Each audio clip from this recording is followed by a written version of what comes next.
It's very weird because everything was set up correctly. I mean, it shows. No idea. I don't either.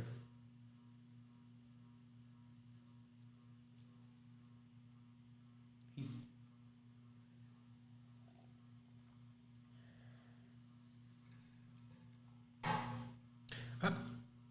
Heard a human. Can you hear us now? Can you hear us now, everybody? Heard a hum, she said. I did. Ah, yay. They can now hear us. Sorry about that. We haven't been back in weeks, and it was just me and Levi down here, and so we don't know what the hell we're doing, obviously, as far as setting up the tech. Yes. Christian fixed it. So thank you. We're going to start over now. We're going to have to. Yeah. Anyway, welcome to episode 11, the remake of The Devil. I have deleted the old episode about the devil because the internet was chopping off on us. So apparently this episode really doesn't want to come out. So we're going to have to find out how to serve the better. So we're going to start out with our show and our tarot card of the week, and then we will go into our show and tells and our topic of conversation for this Perfect. Evening. Okay, so I'm just going to show the deck that I brought today. I always try to bring one I've never used before. Today is a gilded tarot, which I'm usually not a fan of. I know people really love them. This is the Golden Tarot of Klimt, so it's based off of Klimt paintings. Again, not my favorite, but I thought it'd be nice to show, a little bit of variety. And gold for the devil. Give it a little knock, Brian. The card of the day.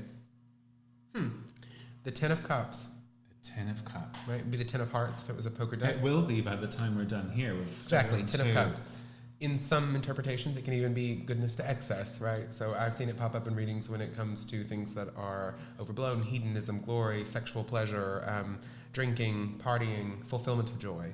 I know we're in trouble when Levi says, I really am going to drink. You know what? It's not Diet Coke in the wine glass today. Anyway, episode on the devil. Let's do our show and tell first. So yes. I'll let you go first, because I'm long-winded. Did you bring anything? No, I have a tell. Yes, I know. So I was gone for a while because I was in Egypt. I've been in Egypt. I was in Egypt for 2 weeks. Traveled all over the country, everywhere from Alexandria on the Mediterranean all the way down to Abu Simbel, 25 kilometers from the Sudan. So we explored every major city, every major temple. It was incredible. And I thought about today's show because everything has horns in Egypt. I'm not kidding. The goddesses, the gods, they're everywhere. And they're excavating in Luxor, which used to be Thebes, the capital of Egypt for 1,200 years, an alley of sphinxes between Luxor Temple and Karnak. Karnak being the largest religious structure of the ancient world. You could fit Notre Dame inside of the peristyle. It's that big. And Amun was synchronized with a lot of horned gods there, including Khanum. And this line of sphinxes is 250 horned, ram-headed sphinxes that line between the two temples. And they used to take his statue from Karnak, his house, to Luxor, where he could see his wife and child, his child being the moon, and his wife being the vulture. And so horns everywhere. And it made me think of today's show and how we worship a horned god and how that has been, transmogrified into the devil in modern culture. Mm-hmm. And so even the goddesses bear horns, crescent moon horns, cow horns, Hathor, Isis, all of them. And so that was my tell. It's like, had a great time in Egypt. It was absolutely incredible. And lots of horned gods, which I think will come up today in our talk about the devil. So some people say that horns actually are lunar in nature, so that a lot of the old horned gods were actually lunar gods as well, and generally paired in some way to the moon. So here's my show and tell, everyone. Yes. It is just a proof. It is the, first sort of physical copy that I'm holding of my book, Initiation into Witchcraft. I've read through some of it. You can see there's marks because, there were some mistakes. It's a proof. And it is an actual book? I can understand why some publishing companies take an entire year to get a book out, because it's a lot of work. And Christian and I really just, put the pedal to the metal. I finished writing this book in May, right? Yeah. May, really. Completely finished. The editorial process had already begun, so it wasn't like it just started getting edited. But, I really finished it in May, and, here it is. It's going to be out in August. It's going to be out in Hexfest, which is an extremely high turnaround for a book. Usually, by the time it's done written, it takes about a year for the publishers to actually get it out. So we really wanted it to be out for Hexfest, and there's a lot of interest in it. And I have to say that It's a very good book. I do have to say that. It is a beginner's book. If I was going to critique it at all, it's written a little bit like Anyone Who Knows Me, because it's like this extremely intelligent psychotic ramble, right? I mean... Yeah, like, it's really good information, but it takes you on a journey of my insane mind, I think, in some ways. Yes. You know? But if you want to learn more about Amun and his hornet associated with witchcraft, it is also in my book. Absolutely. So, super excited. I don't understand why they do this not for pre-sale thing. Like, the author's going to order a proof and then try to sell that one copy. I know, right? It's very weird. But anyway, this is it. This is what it's going to look like, minus this stripe here. It's a good book. I wish I would have had this book when I started out too. And I think it's important because a lot of people now do not have anything that, they can go to for introductions into British witchcraft or into story witchcraft, except for what the elders wrote, which is great, but, Yes, and I didn't try to compete with that. No. This is a book for beginners and covens, and, I think that a lot of people with a lot of experience will enjoy it as well. But I wasn't trying to compete with those great books that we already have out, because we don't need a book like that anymore. We don't need another What Witches Do. We have What Witches Do. We don't need another Raymond Buchan's Complete Book of Witchcraft. We have that already. So I tried to do something a little unique. I think I did accomplish that. I think you did too. However, on to the subject. The devil. The devil. The devil wears Versace. Only when he's you, Brian. I have Prada too. I know you do. So, the devil. We did this episode already, but we're going to just do it all over, and it's going to come out different. I left it up for a long time so that those of you who wanted to suffer through the skips might get questions or comments, so we don't lose that, experiment that time. So hopefully some of that is beneficial to the conversation we're going to have with all of you this evening. Mm-hmm. However, I wanted to say that it is interesting because I've had time to reflect on that. So tonight we're not talking about the devil of Christianity, although that is going to come up. For it certainly was influenced by older religions in its iconography, right? As Levi was saying, the popular image of, the devil with horns and a pitchfork and possibly a pointed tail, possibly red, possibly not, possibly having a protruded long tongue. These are all images that are not found in the Bible. The Bible does not describe the devil or Satan as having these features. No. However, it's been prevalent in European culture for hundreds and hundreds of years, and it is, quite frankly, very obvious that they were taking these older images and grafting them on to Christian mythology. Evil, in a way to demonize these images, because these images were popular in the minds of the people. When you've got horns symbolizing something as being holy and powerful for thousands of years, and it's a part of your culture, and it was something that your grandparents believed and your great-grandparents for generations and generations, and it was in all of the art and it was in all of the ritual for thousands of years, it's a long campaign to turn that around. Yes. So that's what they did. They did a pretty good job of it. And what Brian is saying is also leads me to a point, which is which devil? What devil? Somebody actually in the comments said there's a list of devils. When we are talking about the devil, we are talking about something that's going to trigger a different image depending on the context of the conversation and who you're talking to, right? So you have Satan, from Jewish sort of Jewish religion, Jewish history, which means something completely different than what the devil became in medieval Christian Europe. You have the concept of Lucifer, which is this sort of light bearer image that is completely separate as well. And you have all of these mythologies that have built up around them. Yes. And, Diana Lucifera and Apollo Lucifera, the light bearers. I mean, these are words that were used in different contexts and different cultures, to mean so many different things. So when we're talking about the devil, which devil? Whose devil? In certain Jewish texts, the devil's not fallen. He's sort of God's DA, right? Who sort of argues against the sins of others. He's not a fallen angel. The truth matters. Yeah, exactly.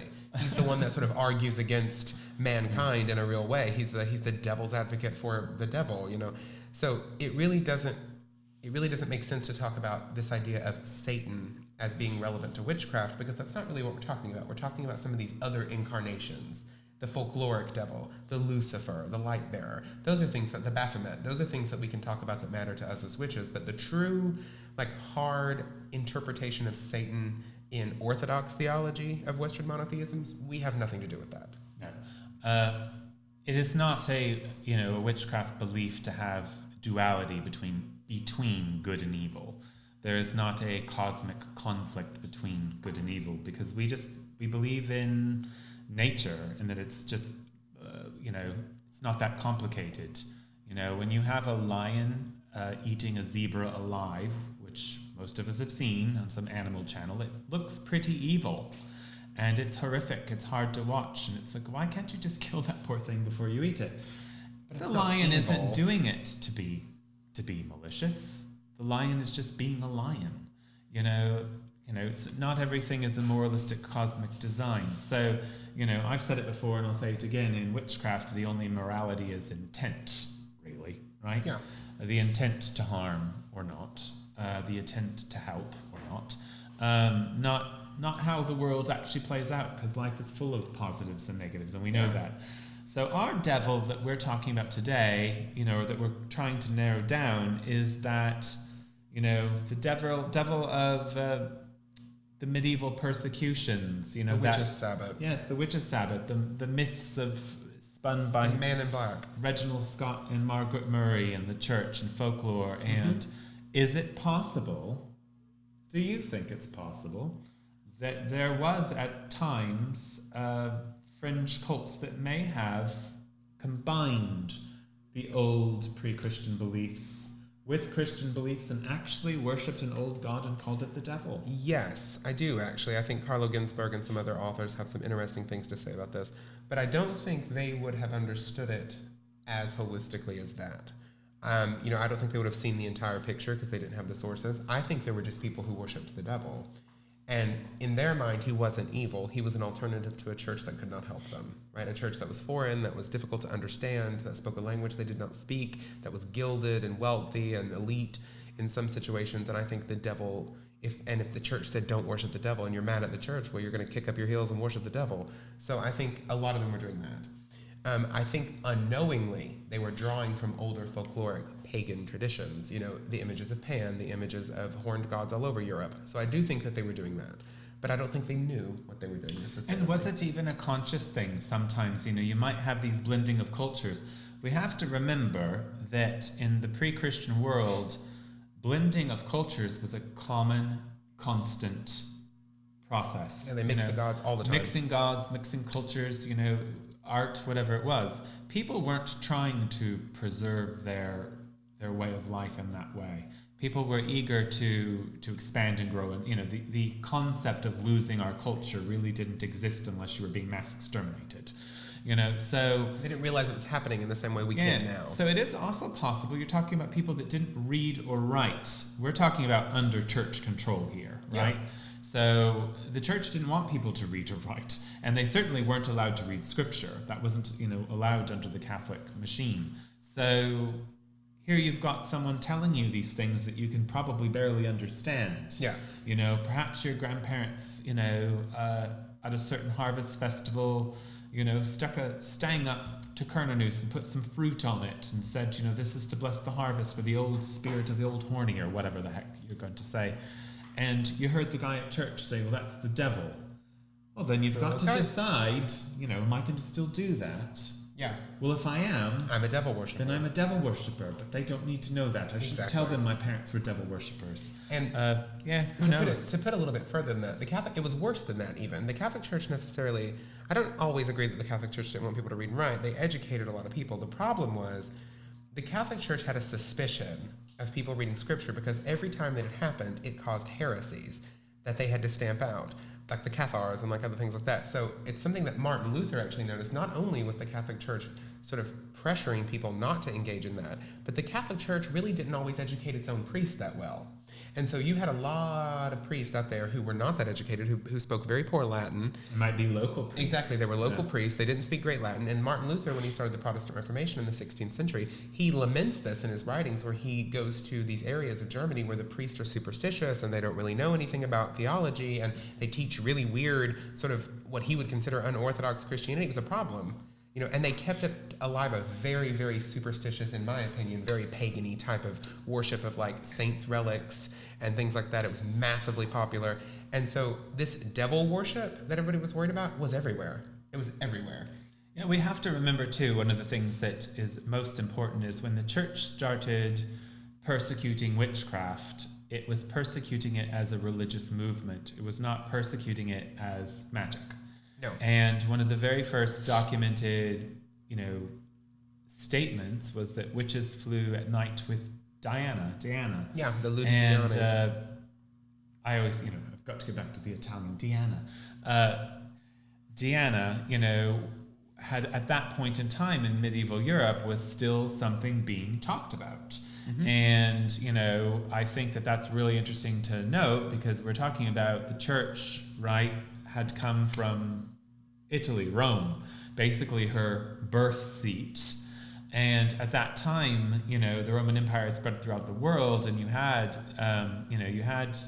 the cult of Magna Mater and the cult of Isis, which Isis was very much conflated with Roman emperors to Diana. Yep. So a lot of initiates of the Isian cult might have identified very strongly with Diana as Isis. Sure. We know Caligula did. And the priesthood at Nemi, which was one of her centers. So here you've got this old memory. Is it still happening? Are people still initiated into a cult of Diana, or is it just a memory? That we don't know. We don't really know. But it was important enough to where the church made an official statement that we can still find today. You might know the name of the document. It's easy to find on the internet, where it basically says these wild women, these witches, fly at night with it's Diana. in the Episcopal canons. Yeah. That is one of the first references, and I think it is Ginsburg who also highlights a lot of other trial records that really sort of highlight that sort of thing, including one of my favorite examples, which is that Ginsburg discusses a trial where at the games of Diana that people are paying homage to a character called Lucifer. Yep. Sounds an awful lot like Lucifer to me. Yes, it does. A folklore Lucifer. Fast forward, we've got Leland's work from the 1800s where he's saying that there's this cult of Diana and her brother and consort was Lucifer. Lucifer, yeah. And it quite clearly combines him with the Christian Lucifer because it says he falls from heaven. Yep. So it is sort of a weird combination when you read that book. I think it's the biggest reason why I think Leland's work does have some authenticity to it is because it is actually mixing these old pagan ideas with Christian concepts. So I think that there is actually some documentation that highlights this fact. Whether or not the common people were knowledgeable about it, I don't know. But I would assume that the true educated elite was quite well aware of it. They've still had access to a lot of information, especially the church, about our pre-Christian predecessors. And a lot of what they did was intentional, making, Mary's feast day on, not feast day, but her Assumption was, I think it was a feast of Diana, festival of Diana. The thing about the devil is I also think that people were just literally worshiping the devil in some places. And the reason I think that is because historically, anytime you give somebody something... But not in a biblical sense. I think some of them were even doing that because I think it's historically... Maybe weird priests. Exactly. Yeah. Like when you read like some of the monks that went crazy or they were, that probably happened. And the priests, it's often... The funny thing is a lot of people who were persecuted in the witchcraft persecution period were clerics. And they were the ones that almost always had contracts with Satan and, which makes sense. They had kind of lost their minds. Honestly, yeah. But I think there was a lot of devil worship going on too, just straight up. And I think it was because anytime you tell somebody not to do something, they're going to do it, right? That's the enemy. People like to do things they're not supposed to do. And if the church told you not to worship the devil and not to have sex, then maybe you went in the woods and had sex and worshiped the devil. So who is the devil to witches today? Who is the devil to you and who the devil is to me? To me, the devil, the witchcraft devil, is a imprint, personally, whether it's fantasy or just my way of identifying. To me, the devil of medieval Europe is a kind of a combination between the Christian entity of evil and basically for an easy word, Pan, whatever god you want to slap that onto, Cernunnos. I do believe that, that there was a combo there. I think that not only was the church calling old gods, when you look at the iconography of what the devil looks like, it's Pan, it's Faunus, it's Krampus, it's Cernunnos, it's Serapis, Amun Serapis. It's all these different, who even has a pitchfork, Hades, pitchfork. Yep. Dionysus is the bull, all of these things, so in the worship of these gods, particularly the worship of Dionysus, completely recorded. We don't know everything they did. We know at some points there were priests dressed up as satyrs, and there were naked women, and they were, well, it's the god of wine and ecstasy, so you could probably imagine what a bunch of naked women and men dressed up like satyrs were doing in a wooded forest just ritual. Out, drinking lemonade, playing backgammon. It literally sounds exactly like a medieval witches' sabbat. And I believe that the witches' sabbat were festivals that were still going on, some of which still go on, but we've lost information. And the church would have labeled it as devil worship. Look at a Krampus festival. You can look it up on YouTube right now and watch Krampus festivals in Germany, and you'll be like, if you know anything about witches' sabbats, you're going to be like, well, it kind of looks like if I was a priest even 200 years ago, I'd be like, these are all devil worshippers. People are worshiping the devil, doing something horrible. Imagine what that Krampus festival was like 500 years ago. Yeah. Because it's never stopped happening, some of these festivals. Yeah. Did we get choppy for a second? Internet, do not mess with me. No, not today. No, I think we're good. Not today, Satan. Wow.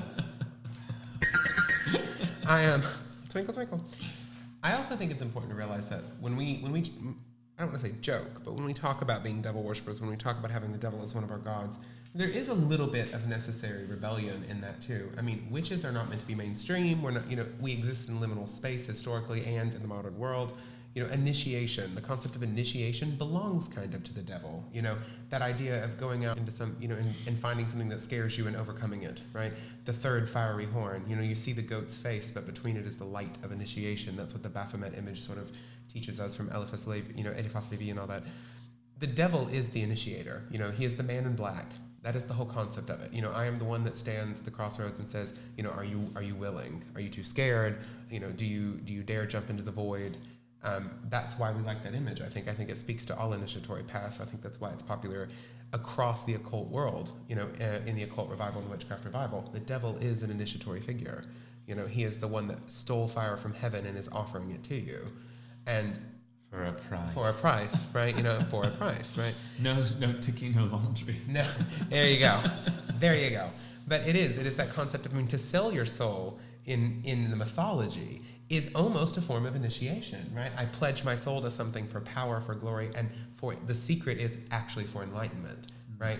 That's what the church didn't want you to know, is that to sell the soul, it's a false thing. You're not selling anything, right? You're opening it up to a new experience. That's the concept of the man in black. He takes off the veil and it turns out to be a creature of pure light. The devil turns into Lucifer, So if you have any questions for Levi or myself or on the topic, please feel free to put it in any of the chats on YouTube or Facebook. We said a lot when we didn't have sound. Yes, or sorry. you may call in at 978-219-4479 with questions. 4472. 4472. 978-219-4472. We're waiting to take your call. The first 3 minutes are free. Exactly. After that, it's $5.99 a minute. $6. It's really just a large man in Oklahoma named Rufus. Rufus will help you. It's not her name. Her name's not really Cinnamon. If you do call in, please limit yourself to 2 questions. And let us know. So questions for each other. Questions for each other. Mm-hmm. Well, do you worship the devil? Yes. Next. Could you elaborate on that? There were covens in Europe. That's what they're called. Very long. The congregation. Covens in I know, I Europe, picked in the longest America, one. and in Australia, and they have one right here. No more That buttons whole here. bunch. No more the buttons. parties with the singing and the flute and the chanting. Those are esbats or sabbaths or whatever they're called. Read what they do, Guy. They use blood in their rituals, and the blood that has the most power is baby's blood. Okay. All joking aside, do I worship the devil? Here's what I would say. People ask me this question all the time, and I used to, and I've said this on the show before, so I hate to be repetitive, but I've said before, I used to give the classic answer, of course not. There is no devil in witchcraft. We don't believe in Satan. This is an earth-centered religion. We love a goddess and a horned god. I'm done with all that. I'm done with trying to make my religion palatable to people who are never going to be a part of it anyway, right? You know, I'm not a universalistic religion. I'm an initiatory religion. So now when you ask me if I worship the devil, I just sort of go, kind of. Or if you catch me on another day, I'll say, yeah. Not your devil, but yes. Or I'll just say yes, because anybody who's truly interested is going to scratch the surface beyond that question, right? If they truly have the spark in them, they're going to go beyond that, right? So I'm fine with saying I worship the devil. And here's the thing. Here's another thing, last thing I'll say, to be not too long-winded. If you think that you are doing anything to help anyone by giving that speech to evangelical Christians that Pan is not really the devil, he's a different pagan god, you are wasting your breath and you don't understand Christian theology. They think every god that is not Jesus is the devil. Buddha's the devil. Buddha's the devil. Krishna is the devil. Fat devil. You know, only the real Buddha was not fat. That's Hote. But somebody ate him. Any god that is not the Trinity is the devil. So you're wasting your breath. If you worship Krishna, in the eyes of evangelical Christian theology, you're Satanist. So am I a devil worshiper? To them, sure. You know what I was thinking before this, I know this was my question for you, but sort of follow up with it, is thinking about the fact that Diana was the first devil for the church. Yeah, she was the old after pagan her, god. it turned into the devil, right? Yeah. The devil is a woman. I think the biggest devil a witch can worship right now is the great goddess. I really do. Agreed. Misogyny. Because Christians are way more afraid of something like a great goddess right now than they are of the devil. The devil validates their belief system. If you proclaim you worship the devil as like a Satanist or whatever, well, they're all right with that. They don't like you, but they're all right with that. Because you're playing their game. And the Trump Christians of the world are not really scared of that devil. You know, they're scared of a woman, a female powerful force that makes everything they think and do irrelevant. So I think we still worship the devil. What is the quote? It was Dion Fortune. I went to kiss the face of the devil. I went to kiss the... It's in the Winged Bull. Do you not know the truth is that the witches went to kiss the behind of the devil in there and found the face of Isis. I think, the devil's relative. If we're going to look at the devil as an archetype, I think the greatest devil the earth has right now is the great goddess. Because she is contrary to not just in America. The right alt is, not trying to get all political here, but it's coming up all over Europe. So this, in the face of this movement, in the face of this emergence, we'd like to think we're in the golden age where witchcraft is rising up again and the goddess movement is rising up and the old gods are coming back to take their rightful place. Well, kind of like a Star Wars quote, when light rises, dark will rise to meet it. The world has its own polarity, occult law, and there's a huge movement here that is definitely very patriarchal still. Absolutely. I don't think Christians are as afraid of the devil as they are the goddess. I really don't. I would agree with that. Yeah, that's why they're jumping on this abortion bandwagon so quickly. Not trying to. They're afraid of women. The concept of women, and I actually think I'm going to go a little further, and I hope this isn't too crazy, but I think this is one of the things. I had this conversation with Covendom recently. It was actually while you were in Rome. One of the main things I think that we get a lot as initiatory witches from occult orders and orders that are more popular with magicians is they do look down their nose sometimes at the modern witchcraft revival, at Gardner and at the Sanders and whatnot, and they sort of think it is low magic and isn't that cute and whatever, and the real stuff is, sitting around in the grimoires or whatever. And part of that is just good old-fashioned intellectual snobbery, but I honestly believe a huge portion of it is misogyny. And I do think whether they realize it or not, they have a problem with the Great Mother, the concept that we worship a Great Mother, and they don't want to admit that because they've got their female goddesses too, but not to the level we do. And they have not produced the same level of priestesses that we have. They have, yes, we can name Blavatsky and we can name other famous female occultists of the modern era, but they're not of the same number or as influential in their own movements later on as oh my God, all of modern witchcraft, so many of the elders were women. So I do agree. I think that they are slightly afraid of that return of that very, very female power. And that is its own devil. And don't get us wrong, we are Alexandrian priests, so we are, we are very much into the true polarity, meaning I do not think the answer to any problem. I understand the social conversation of, you've got the empowered, and then you've got the disenfranchised, and why the disenfranchised or the oppressed it's justified for them to act in the same manner. Perfect example. Back in the early 90s, probably way before then, you had a lot of it was very much a part of the lesbian culture at that time to often, and I'm not generalizing, but it was a part of the culture to be extremely masculine and mean, And I remember a friend of mine saying, why are they trying to emulate the worst kind of man? It had nothing to do with them being masculine. That wasn't the conversation. It was they literally would emulate, you had this sort of like the truck stop lesbian or whatever they called it. Wow, this went to a weird place. Yeah, well, it's not a thing anymore, so it's okay. I'm sure they still exist, and I'm sure there's plenty of masculine, mean lesbians out there that are not a part of this thing I'm talking. I'm sure there are plenty of masculine, mean lesbians just running around. Just like there's feminine, mean gay guys like Levi. I am not mean, but no, you're just hungry all the time. Anyway, my point is I do not believe the answer to the patriarchy is to become a male-hating matriarchy or to put women above men or to give women the excuse to, quite frankly, be assholes. I don't think that's the answer. I think the answer with this problem, I think the answer with racism, I think this is just my personal philosophy, and I think it's very Alexandrian, is to understand that it should be balanced and equal, and for yourself to maintain that and show people it's possible. So I absolutely am, yes, I'm a goddess worshiper, absolutely worship the Great Mother, and there's a lot of that coming through that's necessary in the world, and I do believe, you'll get it in my book that I have a section on the witch's goddess and I have a section on the witch's god. And the archetypes of the witch's goddess, there are a lot more of them. And the publisher, aka my husband, and an editor, because we had several, wanted to understand why I didn't break up the gods' archetypes as much. I said, because it's not necessary. God has never left. Yeah, God's been around for a long time. So it's not that he's not equal, it's just that conversation is not necessary. The goddess conversation is necessary because she's been absent.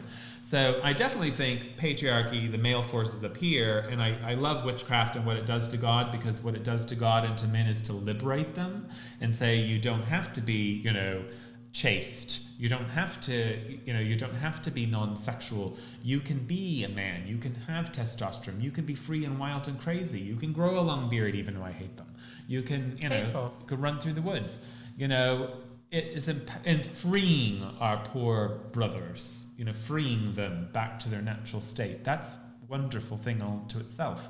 However, women are being empowered not because women are more powerful than men, because they've been oppressed, and they still are. And I know this doesn't sound like it has anything to do with the devil, but it goes into the conversation of the fact of why I think that the feminine form, this is one of the reasons I love Baphomet, is because it's not, why does everyone consider Baphomet a he? You never hear them call it a she. You never hear that, do you? No, you don't. And he, Baphomet, he. But it actually goes directly to the conversation with the devil. It goes directly to the conversation about the devil, because with few exceptions, Iceland is actually one of them if you look up the history, and Ginsburg talks about this, but with few exceptions, way more women were accused of witchcraft, way more women were killed for it than men. I think it's like 70-30 in most places, it's 80-20 in others, and in some places it's in the 90s, right, in percentages of female victims. So it was predominantly women who were punished in large parts of Europe. And so it does go back to the conversation of the devil, because what is in all the woodcuts? What is every image? It's a woman with the devil, right? Liberated, sexually free. Yeah. You shall be naked in your rights as a sign that you be truly free. And that's the thing. It's freedom. Yes. The devil is freedom. If you think about the witchcraft mythology of the devil, right? Not the Christian witchcraft mythology of the devil. Yes, everything he was offering was a sin to the church, but it would have been very liberating and freeing to human beings. Sex, dancing, empowerment, women being in charge, women being powerful, sticking up for yourself, challenging society. Yes, if you actually, some of the more horrific things, obviously, like eating babies and things like that were, horrible. But if you look at a lot of things they were supposedly doing, they weren't really that bad. No, they were having sex. They were causing, one of the things that they were taking drugs, of, drinking a lot. One of the things I'm fascinated by. Like Levi. I do no such thing. One of the things I thought was so skinny. Interesting in some of the trial records is how often they were accused of causing nocturnal emissions. They were basically being punished they were the cause of wet dreams, right? The reason the priest was like having... Exactly. That's how afraid of women they were. Yeah. And so the devil, showing women with the devil, absolutely was a sign of liberation. So the witch's devil, to me, is not about an angry Christian God. The witch's devil is freedom, right? He's the thing in the woods that allows you to be free, right? And in our modern society, we think we're free. But we also still have a lot of hang-ups, a lot of personal issues. It manifests itself as, anxiety and depression are almost like bubonic plague in the Western world right now. And so I think the devil is a release, and keeping him around as an image I'm perfectly okay with. I'm not a Satanist. I never will be. It's really not that different. I'm okay with it. You look at, if you go to certain gods and goddesses within any culture, because we have to remember that, the Romans and Greeks were not without their misogyny. They were extremely misogynistic, actually. Not as bad as Christians. But yes, I think the Romans were way worse. They could be, but they did have their, it depends on the period we're speaking of and the where. In comparison to witchcraft, the Romans and the Greeks definitely had a lot of misogyny. The Egyptians were much better, the ancient Egyptians, not the Greek Egyptians, but they were more empowering of their women. Women were allowed to own their own land. Women were allowed to, to divorce. They were allowed to do their own business. For the day and age on the global front, it was quite liberating. The Celts, they're fantasy to us most of the time. Yeah, we don't know. Based on what we do know, women certainly held very prominent roles. Christianity, when we're talking about this once again, the time period, because within Christianity now, women have equal rights. But that's not because of Christianity. No, it's been hammered against them by secular humanism. Yeah. So it is what it is. But this has always been a challenge in the world, and I don't know why, really, honestly. But I think that it's something that needs to change, and I think that Baphomet is the perfect image of the devil, because I think the devil can be male or female as well, because as an archetype, it's come in and out of history. Pan was on the fringe of society in Greek culture, is what I was going to say. And you also have female devils throughout history, such as Hell, Hell, Lilith, images that were counter to the mainstream theology of the time. So you can find it everywhere. I did have a question for you, because somebody posted to me, somebody important to me posted to you that I want to ask you. What would you say to somebody who was very much drawn to or felt called by that image of the man in black, that devilish image, as the horned god of the witches, but still could not get over that ingrained Christian fear of hell, and was still scared of, that there's still that internal fear of this is something evil, or I'll go to hell, or this is foreign? I'd say that that's a product of society. I don't think there's anything wrong with you. When I was first embarking into the world of witchcraft consciously, I was around 15 years old, and I was starting to read certain books like Raymond Buckland's Complete Book of Witchcraft. Mm-hmm. And I was raised in Christian America. My family wasn't extremely religious growing up, but by the time I was 13, my father had become a born-again Christian. And so I certainly had been exposed to Christianity, and like the worst kind, Yeah. So I was afraid of the devil. It was the goddess that first was magic that first drew me to the craft, and that was the first thing. So, which psychologically you'd say, well, here's this young adult who's seeking to be empowered in his own life. He's not wanting to give power over to something else. The goddess was an epiphany to me, because I'd never thought of it before, and it was really fascinating to me. But, you'd have these witchcraft books that were talking about Pan or Cernunnos or whatever, and I was like, that's kind of like, it looks like the devil. It looks like the devil, well, yeah. What if it really is the devil? What if I'm going to go to hell? All I can tell you is that I'm completely comfortable with it now. Now we're just happy to be going to follow your journey wherever you think that should take you.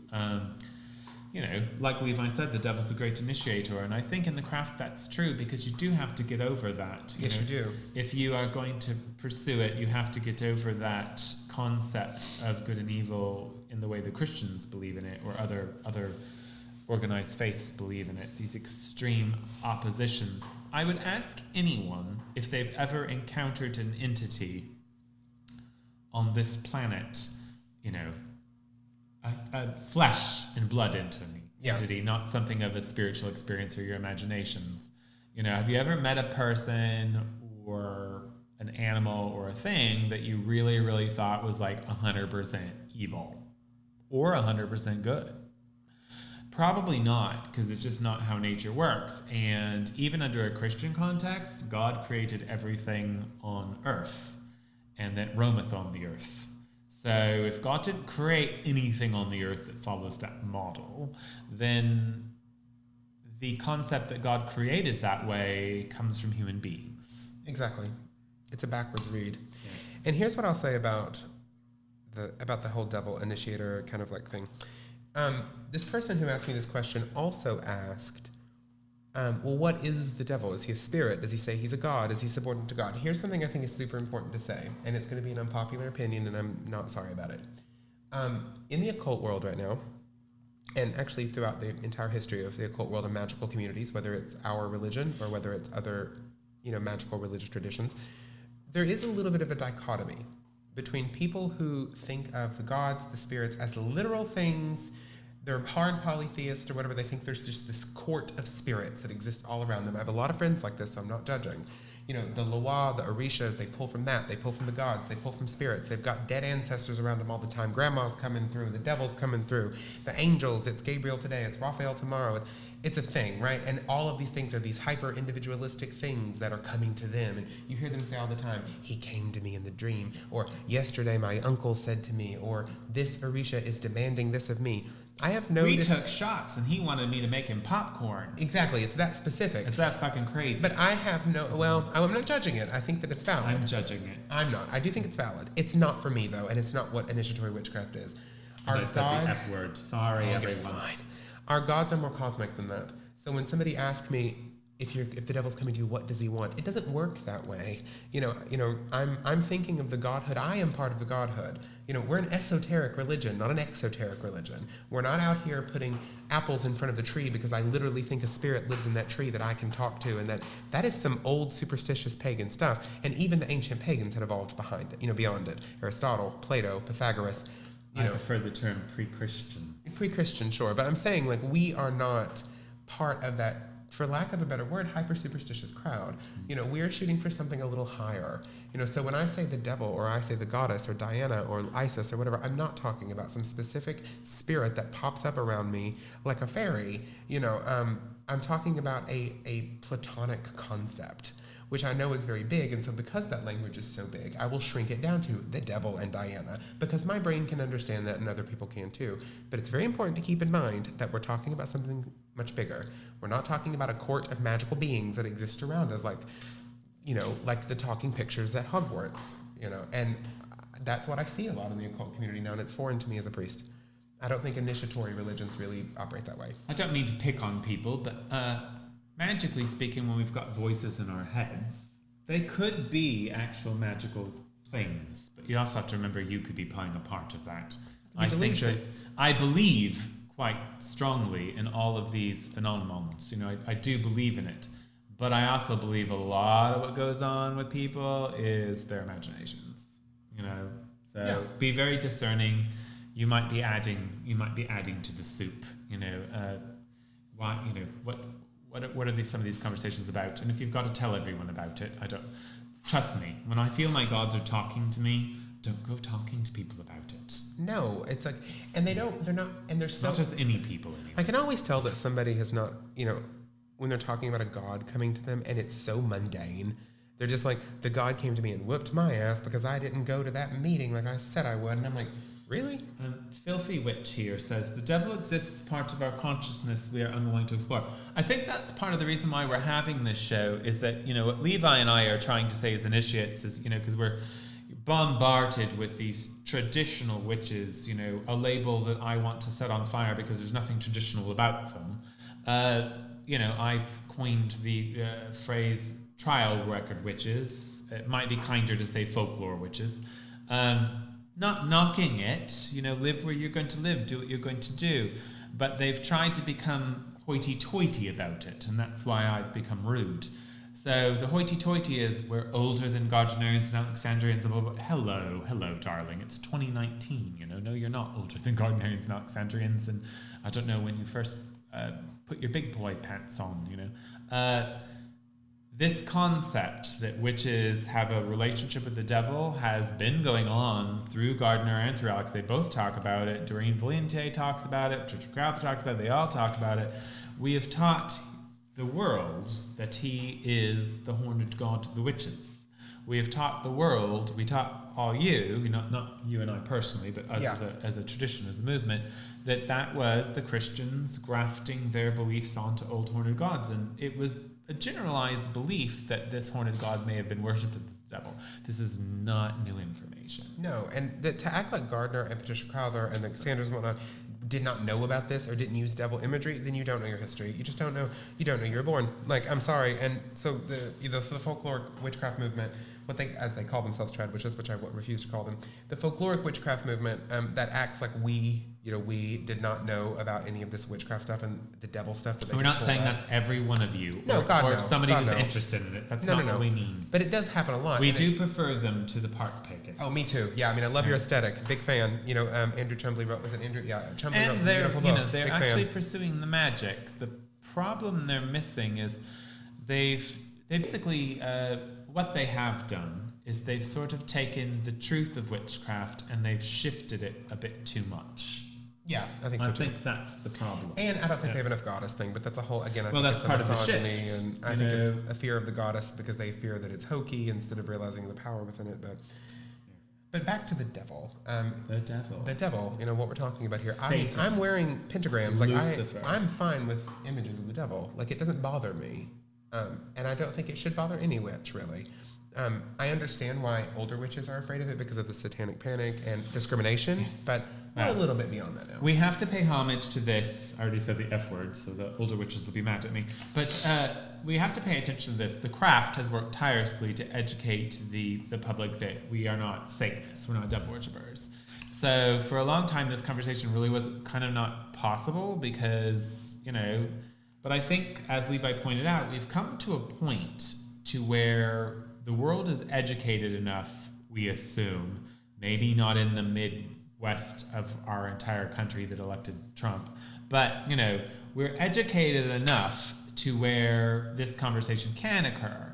Christians think everything is, it doesn't matter whether you're a Muslim or a Buddhist or a Satanist or a witch or a druid or whatever you're going to call yourself, you're a Satanist, you're worshiping the devil. You are a product of the Antichrist, you're going to hell. So trying to educate the general public about that is not as necessary as it was in the 1950s and 60s, because most people get it now. They get that there's other religions. They get that that's all superstition and paranoia, and that the boogeyman of the church was the boogeyman of the church. Some people are afraid of the devil still. Yeah, sure, demons and things like that. And, certainly there are malicious entities in the universe. However, that's just not the conversation anymore. The conversation has shifted to where now we can be like, yes, there's a period in witchcraft history, a very small period in witchcraft history, where it is possible people were referring to their god as the devil. It's possible. We don't know of it, but there's enough evidence that it is possible. Whether it was based on delusion or, the combination of cultures. However, who are we now? What are we doing now? Certainly there are a few poems that mention devil, like Aleister Crowley's Io Pan, devil to me, devil or God to me, that I have recited, that I use, that I am quite endeared with. Isabel Gaudi's poem. I don't invoke the devil. I don't invoke the devil. I don't pray to the devil. I don't use that word. I don't think, I don't in my current imaginings go before the gods and think of myself as a tattered peasant cloistered in the cold woods doing something diabolical. That's not where my imagination is. You know, my imagination is much grander than that, you know. But there are true points of our history. They are. I agree that Brian always says, where do you want to live? And I do think that I have moved. There was a point in my initiatory path where I was super, super obsessed with the witch's sabbat and the image of the devil as the king of the witches. And there are moments when that becomes relevant. It's very fun. It's fun at Halloween. But I have sort of gotten to a point where I find it tiresome only because I do agree, where do you want to live? Do I want to live in the muck and the mud? And is that my eternal rebellion? Am I always rebelling? Or do I want to get to a point where because there's another side to the witch's sabbat that we need to talk about too. The devil is not always this filthy, disgusting goat in the mythology. If you look at the witchcraft trials in the British Isles that incorporate the fairy faith more, it's luxurious. You know, they go into the land of the Sidhe, and it's beautiful feasts, and the king and the queen of the fae are gorgeous and beautiful and dripping in gold, and they're old gods, and that's the devil too. They still call him the devil though in the witchcraft trial records, but they're dripping in jewelry and they're wealthy and they drink wine and they live forever and they're eternal. It's all true. You know, eternally young. You know, the land of Tirnanog or the land of Anwen beneath the waves in Welsh mythology, or you know. So there is this other part of witchcraft Sabbath mythology where I think we want. Here's what I think. You tell me what you think. I think I want outsiders to first see the image of big, old, mean, angry, horned devil, because I want them to be scared, and I want them to be a little shocked, and I want them to be unhinged a little bit from their mundanity. Then I want that devil to rip off its mask and be beauty. You know, I want the internal initiatory experience will lead you to that. It's a bit like them putting that giant Baphomet head on Maxine in all the pictures. Yes, with all the beautiful. You know, you don't think that wasn't purposeful? Yeah. Yes. So here you had one of the most beautiful priestesses of the time, you know, and this is almost proof that even in his ability to be a showman, magic was behind it. Alex would have Maxine wearing this big Baphomet head, you know, which certainly wasn't attractive. And she was the most beautiful person in the shot. So, but there was meaning when she took it off. There was a secret tickle there. Absolutely. You know, he knew what he was doing. He knew what he was saying. He knew the message he was sending. And I think that's, you know, Levi and I are you know, hey, if you're worshiping the god as Robin Goodfellow or Robin Artisan or, you know, whatever folklore word you're using. Old horny, old scratch. You know, however you're identifying with these entities is great. You know, that's you. I've done all of it. Sure. You know, I think that we all have. I think that the reason we wanted to have this conversation is I think for a very long time, you know, initiates and spokespeople in the craft were not able to have an honest conversation about the devil and the role of that. And really for us, the role is it's a part of our history and it's a part of folklore, but it's not a concrete part of our practice, meaning it's veiled. That, you know, we're not coming into circles and invoking Satan or the devil. That's not usually. That's not what's happening. I think the devil is Isis veiled. Like the devil is the first thing you're going to see. Now. I know, right? It's the first thing you're going to see. You know, when you see it. I mean, I do. I wear pentagrams. Like I said, I'm wearing one right now. Well, my shirt is like I wear devil imagery and I'm comfortable with it.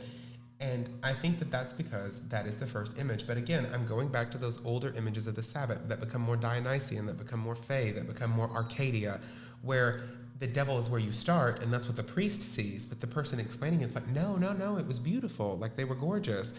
And I think there's a symbolism and a mythology there of initiation, where if the man in black is coming to you and he's terrifying, and he's never taken off that mask and he's still terrifying, then you're not there yet.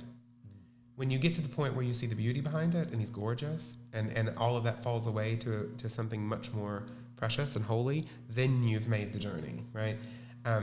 It's like Brian says, where do you want to live? If you're going to stay at that level of muck and you know, rebellion and anger, that's useful as a fire starter, but you have to go beyond it. So let's start with the devil, shall we say?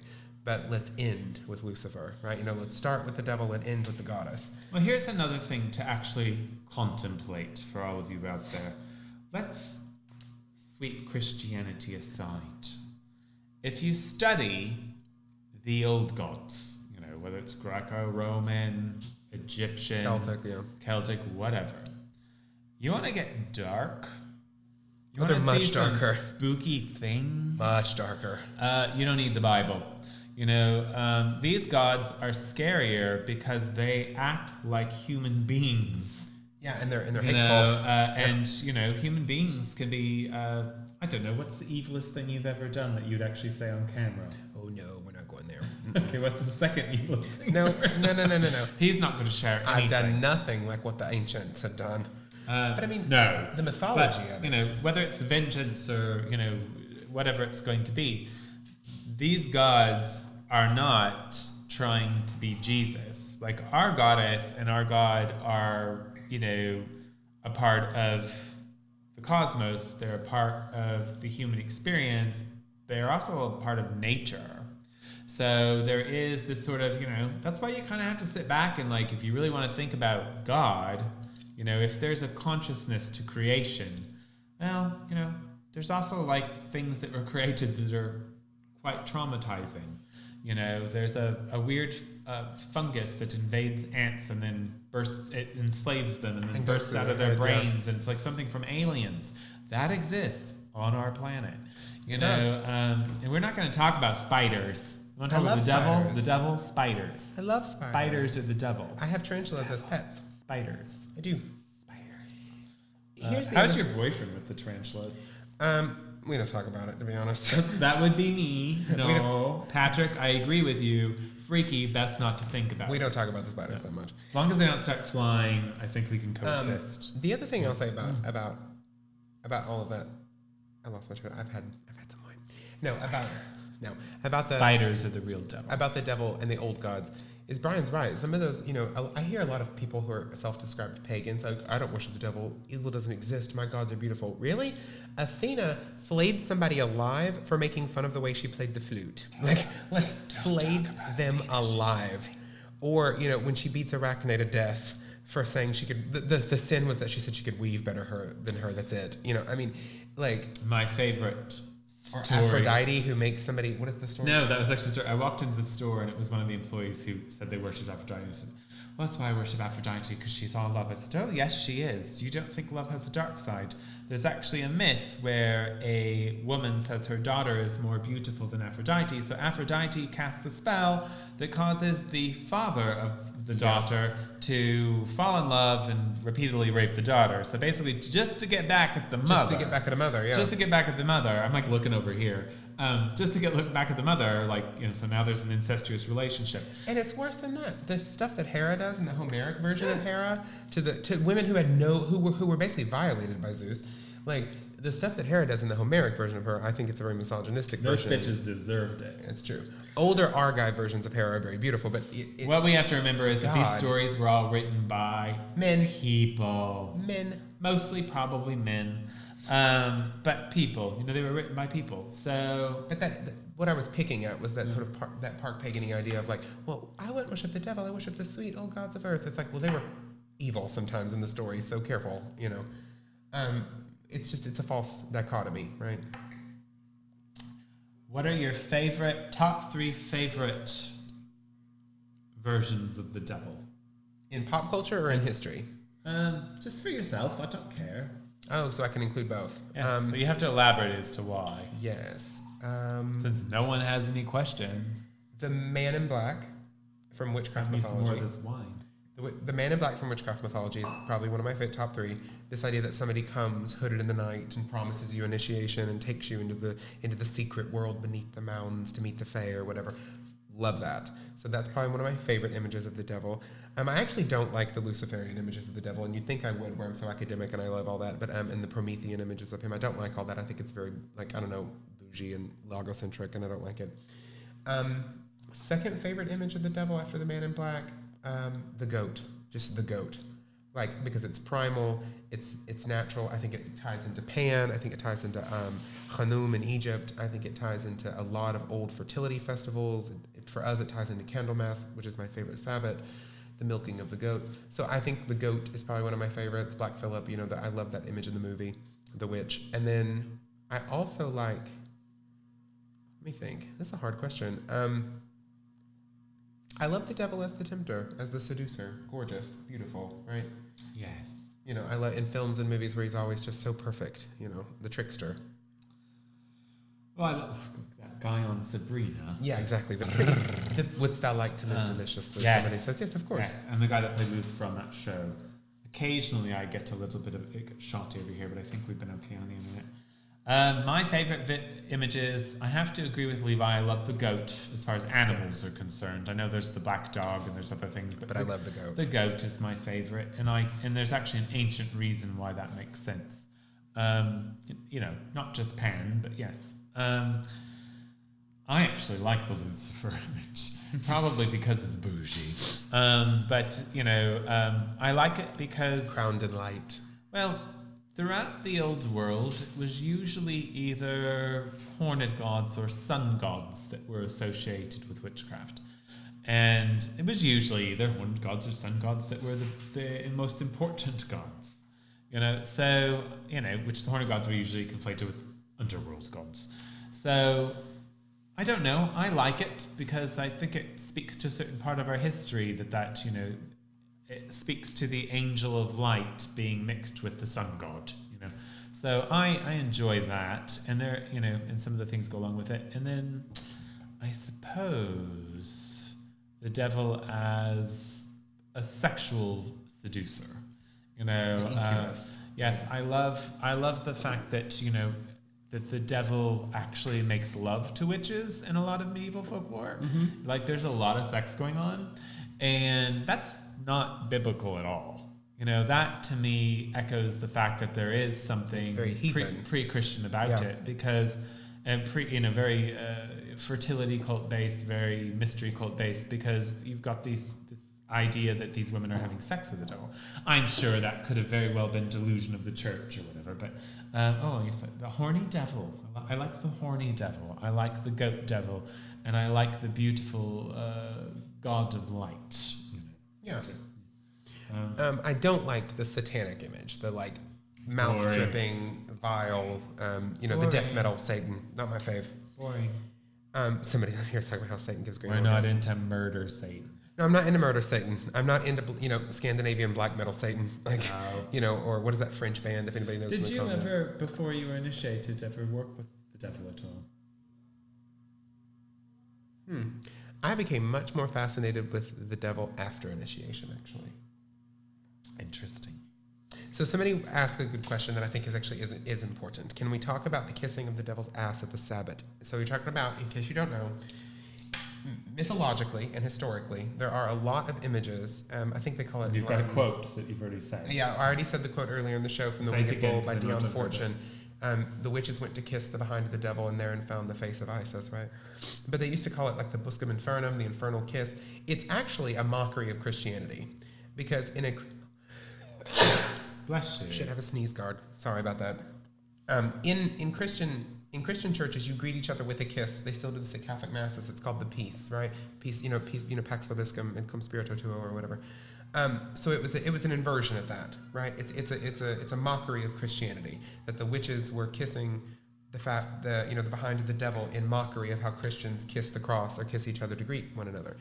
I think if we want to, as initiate, to read an initiatory message into it, it's you cannot be an initiate, or in this, and as we would say, a witch, right? Because they're synonymous to us. You cannot be that if you are not willing to dive, right? To go into the dark, to be afraid a little bit, and then to find something more beautiful on the other end, right? Are my lips too thin? Wow, okay. Out of nowhere, children. Like an injection. That's the real kiss of death, right? No. How am I going to kiss the devil's ass with this shit? Please don't start doing duck lips in pictures. I can only take so much, Brian. But no, Tenebris asked that, and I do think that's what it is. I think it's an I think it was Christian supposed mythology. to be. It was supposed to be that, that sort of thing. You're kissing, where you defecate from. And it's an inversion of the Christian thing. Like lots of things that were associated with witches were inversions of Christian things, like black masses, like inverted crosses, the infernal kiss. And let's doing the witch at 3:00 in the morning because that was the inversion of when Christ was crucified and all in that. Christian moralistic society and other Abrahamic faiths, everything sexualized around the hiney is always considered extremely naughty. It is. However, humans are obsessed with it. So I think that probably played part of why it was. I didn't think we would end up talking about analingus in this show. Well, it wasn't necessarily analingus. You could be like licking it, sticking it in, touching it. Like if you're gonna go there, let's just go. Just crickets. Just no. Horrible. But no, I think that's what it was. I'm being vulgar. We're talking about the devil. It's bringing out my inner devil. So Christine asks, how do you feel about, we've talked about this a lot because we did a whole show on pop culture, but we can briefly mention this. How do you feel about how Sabrina portrays witchcraft or how Hollywood does? Well, we really enjoyed love it. Here for it. I mean, if I was going to go in from a propaganda standpoint, I don't like it. But I enjoyed it because, well, I don't know. It was, I think what we liked about it is because the world of witchcraft has become so big, not only in the modern metaphysical movements, because I'm not going to bother calling all of them occult, because it would be a lie, the metaphysical movements or pop culture, witchcraft has become so vast that, most of what you get out there is just like, spell casting or whatever. So I think we enjoyed the fact that witchcraft had teeth. Yeah, exactly. And that it was beautiful and powerful and that they were devout. And we could relate to the fact that they were living in a world that was separate than other people. Yeah. They were, like, when you become a witch, it is actually difficult in some ways to exist outside of that. And we got that. And Sabrina had that struggle. She's in love with this guy and, all this stuff. So she's struggling with that. And she's the heroine, It also had sort of a matriarchal inner story that the writers were obviously demonstrating, because in the end, Sabrina was taking her personal female power. What the heck is that about? Ooh, fixed. She rebelled against the patriarchy. She rebelled against the devil. She took over. So the message that I wouldn't have liked is that witches worship the devil and are all Satanists and they're part of the church tonight, blah, blah, blah. But if you actually watch the whole thing, there's a deeper message in there. Yep. And it's that witch was controlling her own worlds. And, she wasn't going to have a master that she didn't choose. No matter how cute and powerful and tempting it was. That's witchcraft. There's a twist ending I won't ruin because I won't put a spoiler in it for it. By that now, has haven't they all seen it? Very specific, sort of like powerful kind of witchy message that But Levi liked it more than I did. I did. I always like the devil stuff more than Brian. And that devil was hot. I mean, yeah, if you're into that type. I was more into her boyfriend. I would have dated her boyfriend. Which one? The one that went to hell. Oh, yeah. Yeah, the other one would have annoyed me. That's true. You don't like. I would have knocked him over and walked over him like a carpet. You don't really like nice people, do you, Brian? I don't like weak people. It's often the same thing. And you couldn't be weak and be my partner. It's not possible. It's not possible. Unless you want to hold my purse all the time. Anyway, go ahead. He has a purse. I wish you could see the shoes he's wearing right now. They're not shoes. They're not. Don't pick them up. Flip-flop kind of thing. Deborah. This is his house shoe, people. This is just a flip-flop. It's just studded in gold. Flip-flop. God damn. I actually got exposed to this first from one of our other Covendom members who wore something. His was ugly and cheap.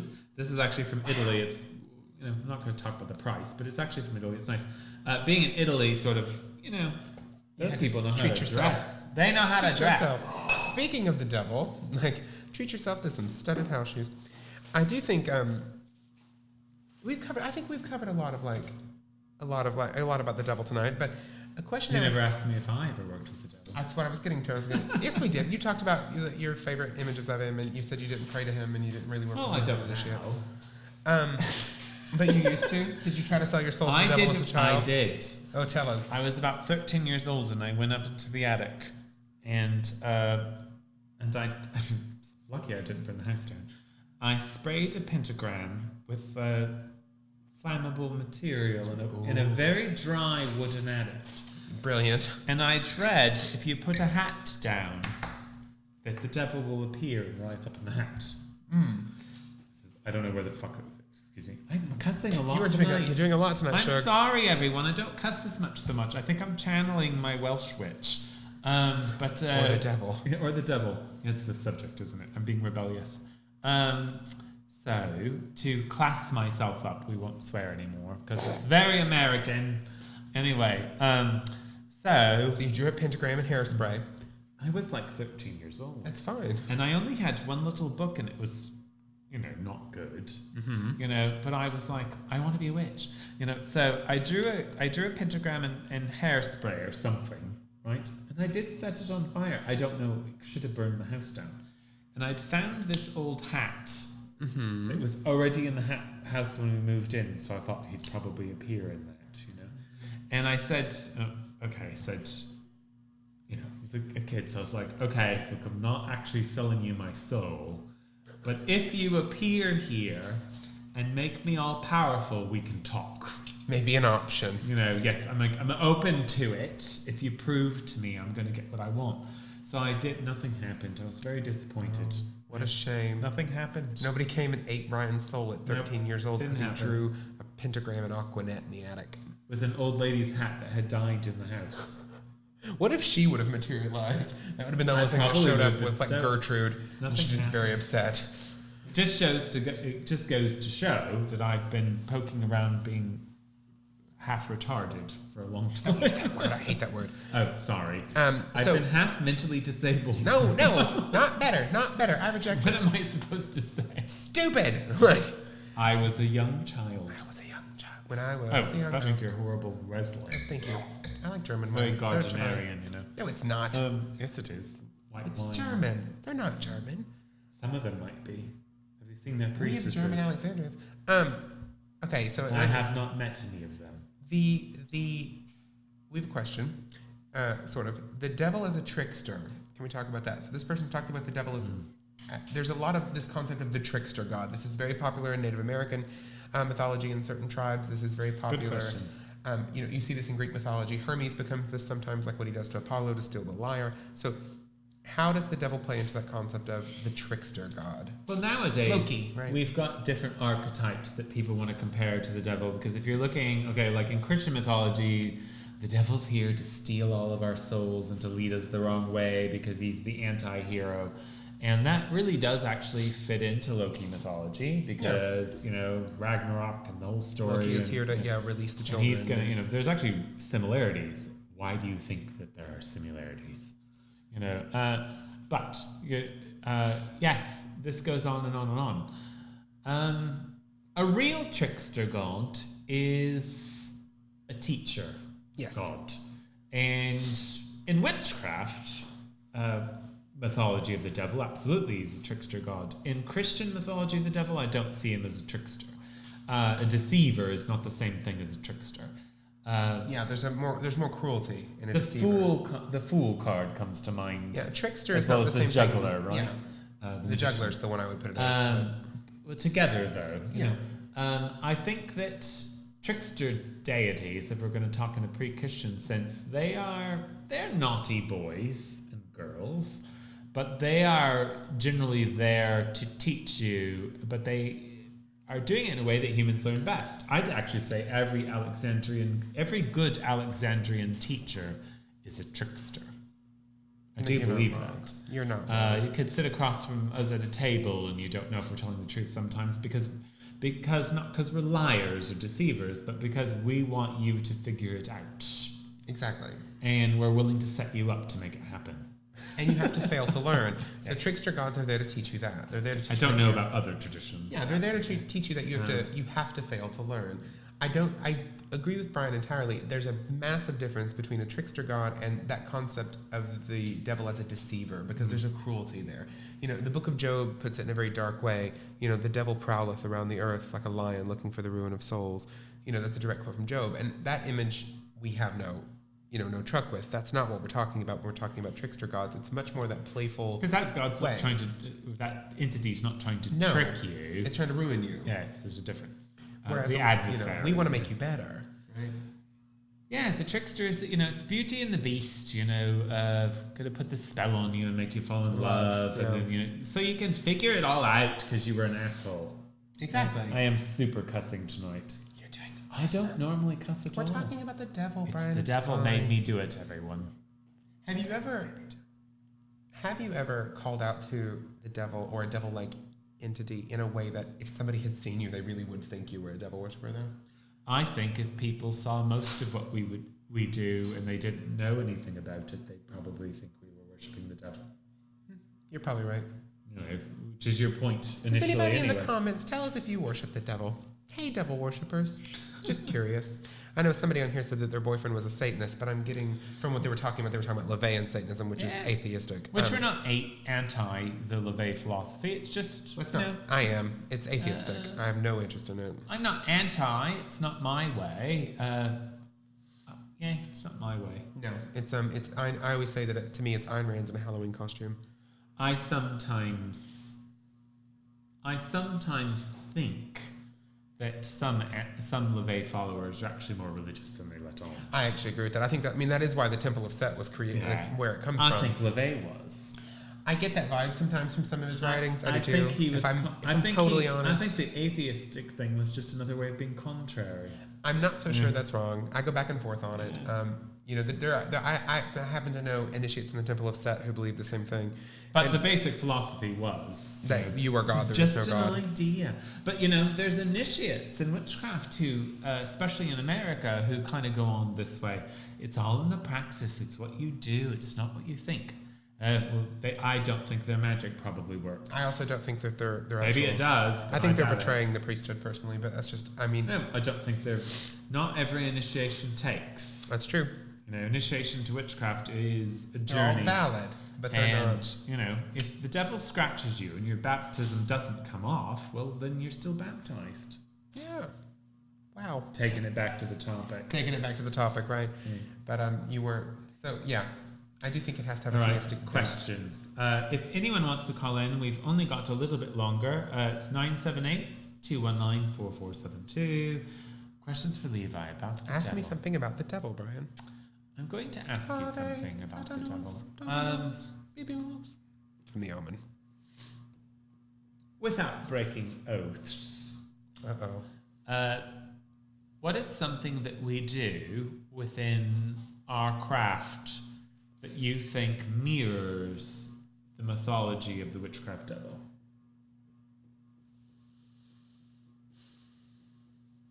Speaks to it, maybe inspired by it. The oaths. Taking an oath. A secret book that only initiates are supposed to have. The threat of death for breaking the oath. I never threatened to kill you. You know what I'm talking about. Maybe I did. What else? The sexuality of it, the nudity. Publicly, I have never threatened to kill Levi. Not publicly. I'm trying to think about, but a lot of that comes to mind that's very devilish, I think. And a god with horns. That's the biggest, right? The biggest is that the god has horns, and we put people in horns, and we put people in goat masks, and this is not me breaking anything. You see it in the old pictures from the 70s and whatnot. Like Brian said, if somebody stumbled in on it who didn't know anything, they'd be like, my God, these people are straight up worshiping the devil, Hi, Lady Bindwolf. I hope that's just an internet handle. Wow. Sorry, it's the Devil Show. It's the Devil Show. I agree with you. There are certain things that are... there are certain things that echo to the what we do that do echo to that sort of thing. Yeah. Doesn't it? We are still... I have come to agree with Brian a lot more about the whole, we need to think about where we want to live, and we want to live in a temple space. We want to live in a space that's elevated. We don't want to be in the muck and the woods all the time. But it is a part of our history. So every now and then there are rituals that we've had as a coven that I think that if somebody walked in on, like I said, it would look just like an old woodcut from, from the 17th century. It was one of our coven members who actually, in his own video, sorry I just had to mention it because I don't want to rip it off, was Austin Shippey in one of his videos. I think it was the first one we watched as a coven, which is weird.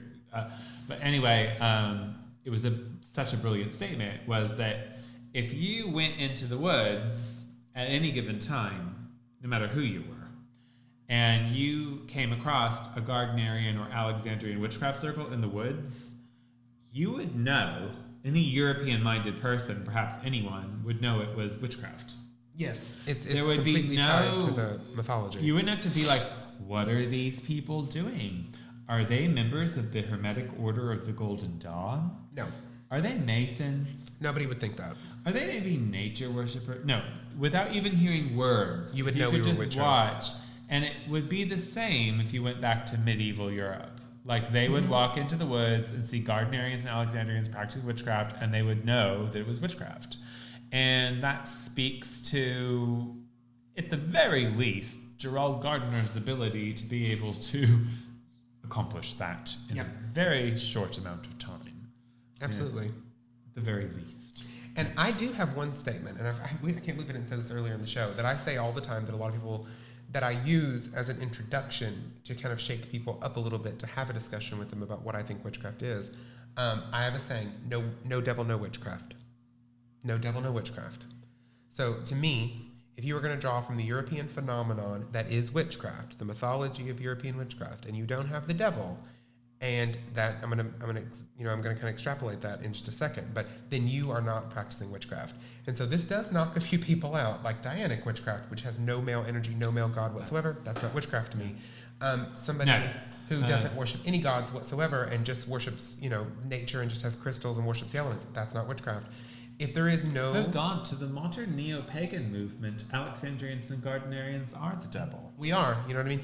And so to me, no devil, no witchcraft. If you do not have some concept of that god that you go to that is the initiator, right, then it's not really witchcraft, because historically that's what witchcraft was, right? It was a religious rejection. It was a religious phenomenon. It was a religious practice. That's really what it was. Nobody was being burned alive in Europe for casting horoscopes. Nobody was being burned. They were getting punished for it in some places, for sure, in the Episcopal canons and whatnot, where it gives punishments for these things. But they weren't going to kill you unless they thought you were worshiping something else, right? So that's where the devil comes into play. The devil. So for our next episode, Levi, since we're getting close to the end, our last one for season 1, we go joking around like it's obviously a YouTube thing, but 12 episodes, season 1. Then we reevaluate. Do we want to change things up? What do we want to do? Or do we still like each other? Maybe we'll still do class. Maybe we'll do classes. I've enjoyed it. Haven't you enjoyed it? I've enjoyed coming here and talking about the devil and drinking wine. This isn't my favorite episode, perhaps because we've done it twice. I think so too. I honestly think the energy's been a little bit. It's just because we talked about it and then this is our second episode, and the sound didn't work at the beginning of this one, so we kind of just like, okay, Satan, we get it. Yes, you don't really want us to talk about you or something. But here's the thing. Our next one, I really want to do an episode about the difference between Gardnerian and Alexandrian witchcraft, but also we've got Hexifs coming up. So what do you think? Should it be that, or you can introduce another idea, or should we discuss every presenter on Hexfest and our feelings about them? And just go through the list and be like, no, it won't sell any tickets by then, because it's pretty close. It might, I don't know.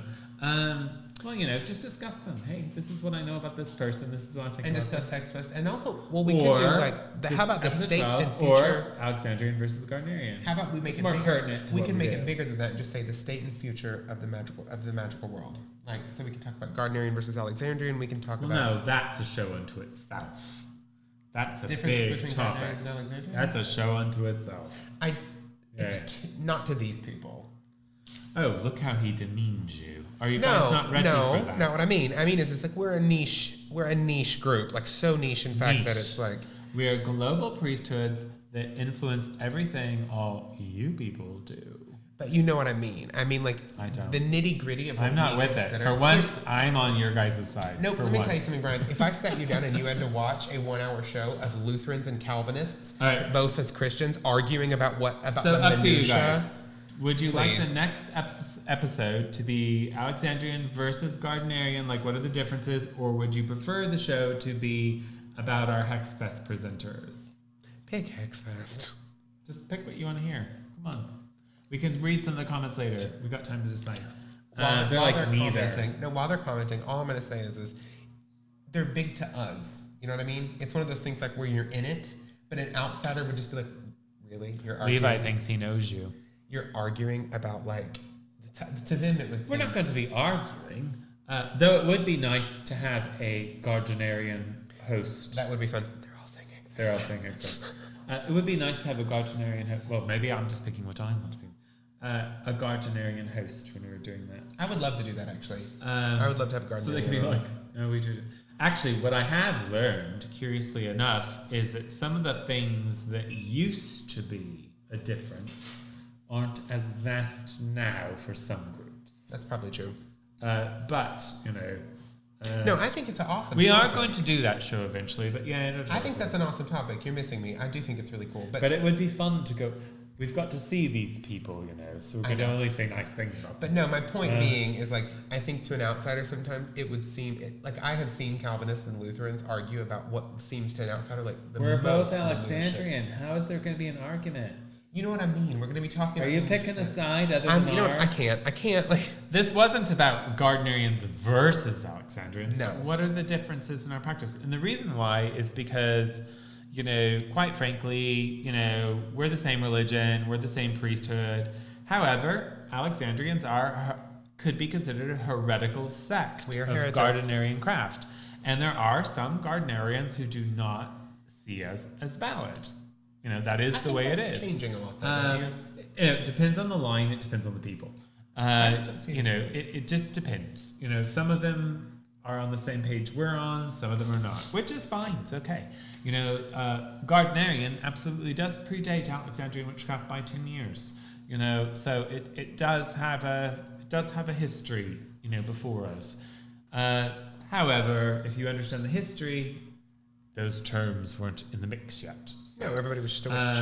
But, I think it's a very important show, but Hexfest is coming up, and it looks like so far, we'll kind of look to see if there's more comments. Hexfest might, in which case we will take a list of every presenter and we'll sort of talk about... And we can talk a little bit about what Hexfest is like and what's going on. Yeah, but we'll talk about their work and what, we're going to go them to do our research and see what shops everyone's doing. But, go over what's going to be going on there. There are still tickets available. I don't think that show's really going to make us any money, but it might, it might be cool. Yeah, it'd be fun. And give people... Not that we do shows for money, but it's like... we don't.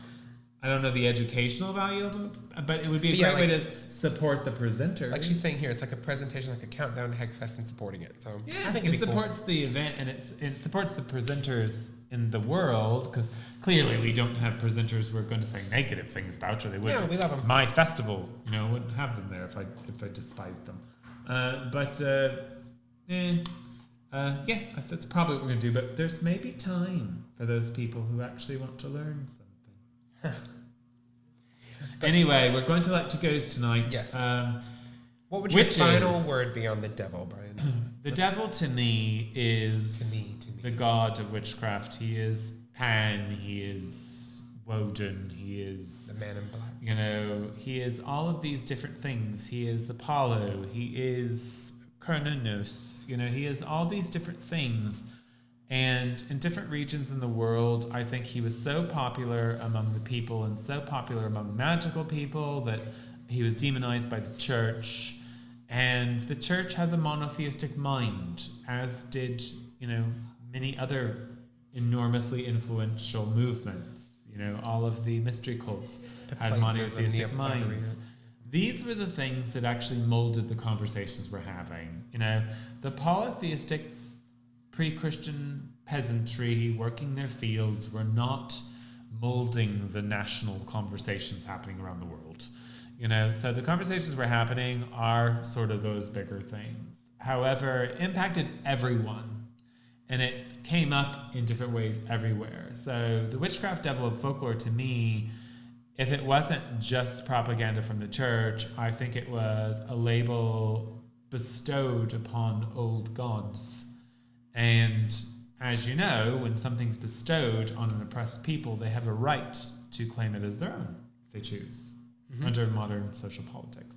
So I see the devil as an incarnation of the witch's god, and that's why he is actually mentioned in my book as one of the 5 iconic titles for the witch's god, because it just is a part of our history. Yes. But I don't worship the devil. I don't live there. You know, I don't live there. I'm not in an oppressed world. I might be soon. Trump is our president. You never know. Give it time. Who knows? But currently, I am free, and I am looking forward towards restoring the grandness of magic and the gods in our world, and hoping that once again we can have nice things.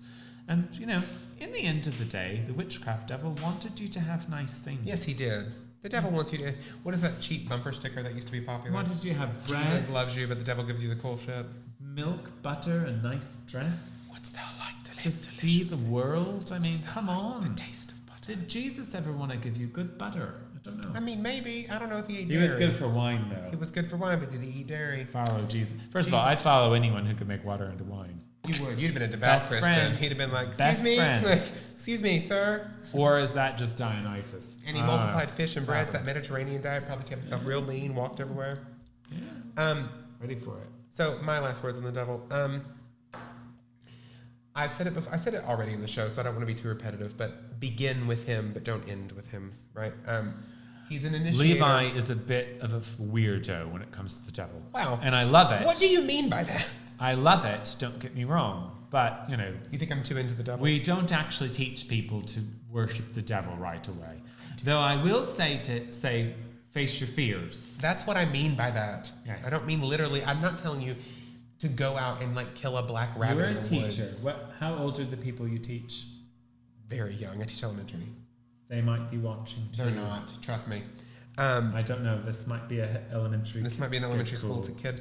No, my point is begin with facing your fear. If you were chained by this image of it scares me, I'm afraid of hell, I'm afraid of the goat, I'm afraid of the dark, then it is good to begin with that because it will shake loose those things. But you don't end there. The masks must come off eventually, and what you find underneath cannot just be another goat.